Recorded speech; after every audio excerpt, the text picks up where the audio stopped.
शास्त्र कहते हैं कि बच्चों को एक उम्र तक तो शिक्षा दिया जा सकता है, लेकिन एक उम्र के बाद बच्चों को सिखाने का प्रयास भी नहीं करना चाहिए। जो बच्चे आपके वचनों को, आपकी वाणी को सुनना न चाहे, समझना न चाहे, उनको समझाने का प्रयास करना ही पहली मूर्खता है। भगवान शंकर मौन रहे, कार्तिकेय जी बोलते रहे।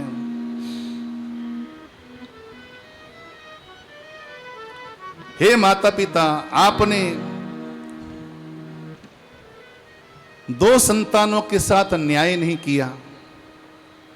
आपके इस अन्याय के कारण आज मैं आपका यह कैलाश त्याग करके जा रहा हूं। कार्तिकेय जी कैलाश को त्याग कर माता पिता का घर छोड़कर निकल गए,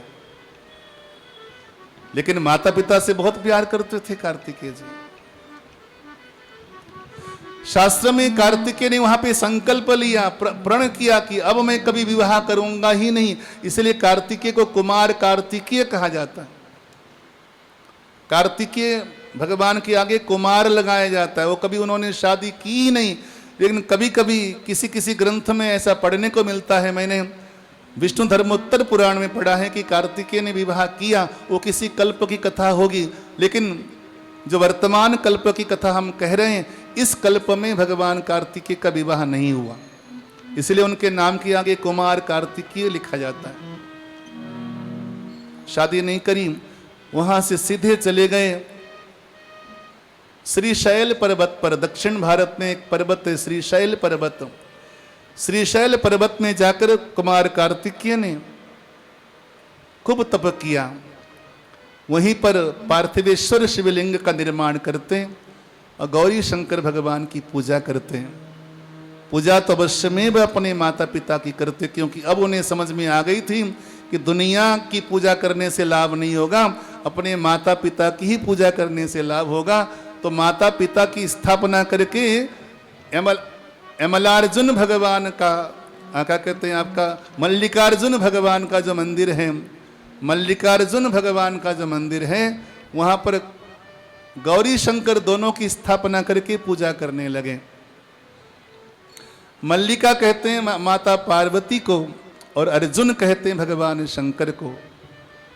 तो मल्लिकार्जुन की स्थापना करके भगवान कार्तिकेय पूजा करने लगे। इसमें लिखा है कि प्रत्येक अमावस्या को भगवान शंकर दर्शन देने के लिए जाते हैं आज भी, और प्रत्येक पूर्णमासी को माता गौरी दर्शन देने के लिए जाती हैं कार्तिकेय जी को। तब से लेकर के भगवान कार्तिकेय उसी श्रीशैल पर्वत में निवास करते हैं।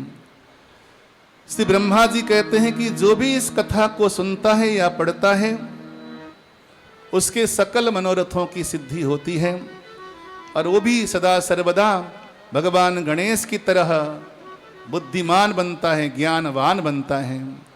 ऐसा कहते हुए कुमारखंड को यहाँ पर विश्राम दिया गया। आइए जरा जोरदार जयकारा लगाते हैं, बोलिए गौरी शंकर भगवान की जय।